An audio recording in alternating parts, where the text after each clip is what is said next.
Welcome to my channel, Panjade Bites. Please like, subscribe me. तपाईलाई पनि windows activate गर्नुस् भनेर यहाँ हैन यहाँनेर पपअप मेसेज आइराखेको हुन्छ हैन त्यसले हजुरलाई सताइराखेको हुन्छ सधैँ देखिराख्नुहुन्छ इरिटेट फिल भइरा हुन्छ त्यसको लागि के नगर्नुस् नर्मली गुगलमा जानुस् गुगलमा गएर तपाईले यहाँनेर गिटहब हैन विन्डोज एक्टिभेसन की भनेर हान्नुस् त्यसपछि के गर्नुस् मास्क्रेप विन्डोज एक्टिभेसन कीमा जानुस् हैन त्यसमा गएर यहाँ हेर्नुस् के नगर्नुस् यहाँ तल आउनुस् माइक्रोसफ्ट एक्टिभेसन स्क्रिप्ट भन्ने छ हैन मेथड 1 मा यहाँ हेर्नुस् 2 मा के छ फर विन्डोज 8 10 यसलाई कपी गर्नुस् कपी गरेर यो क्रमलाई मिनिमाइज गरेर तपाई सर्च बटनमा आउनुस् हैन सर्च बटनमा आएर तपाईले विन्डो पावर सेल भन्ने छ हैन विन्डो पावर सेलमा ठ्याक्क यहाँ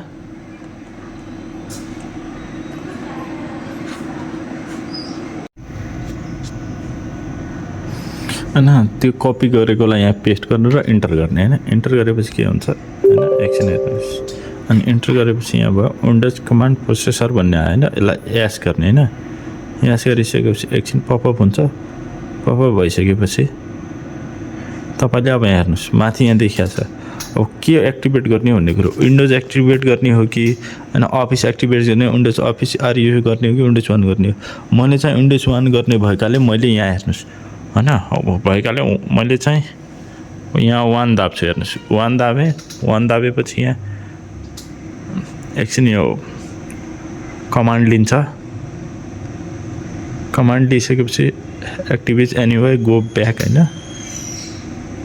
हुँदैछ एकछिन हैन Windows 10 pro is already permanently activate भन्ने मैले किनकि मैले पहिल्यै गरिसकेको थिएँ यही मेथडबाट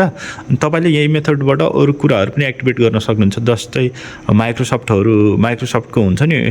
ओडहरु तिनीहरु पनि एक्टिभेट गर्न सक्नुहुन्छ यही मेथड हो सबभन्दा सजिलो छ यो मेथड यसैगरी हजुरहरुले सबै कुराहरु एक्टिभेट गर्न सक्नुहुन्छ पर्मानेन्टली नै हुन्छ मेरो यहाँ अब हेर्नुस् मैले यही मेथडबाट गरेको हो त्यही भएर यहाँ हेर्नुस् मेरो केही पनि छैन अब मैले सबलाई काट्दिए हेर्नु मेरो नयाँ एक्टिभेट गर्नुस् भनेर आउँछ न केही आउँछ मेरो अब मलाई पहिला पनि भयंकर सताइराथ्यो यसले हैन अनि बिचबिचमा मेसेज पनि पपअप भइराख्ने अब चाहिँ हुँदैन यही नै हो थ्यांक्स